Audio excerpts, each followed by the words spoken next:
Kaya tayo ng ube. Ligaw na ube, pero ano to? Hindi siya ligaw pala. Palayon kung tawagin. Ang laki niya, no? Sos!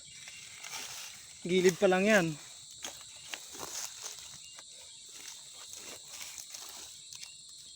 Marunong ba gumawa yung kapatid mo ng ganun, bro? O, lahat. Oh? Ube, Ang sarap to. Ang daming ube dito. Malig na ako. halaya.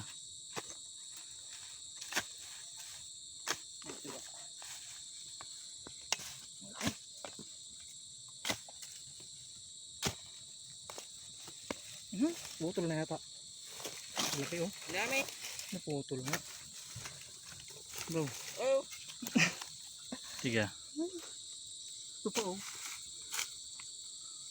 Uy, Oh. Sampuno lang, oh.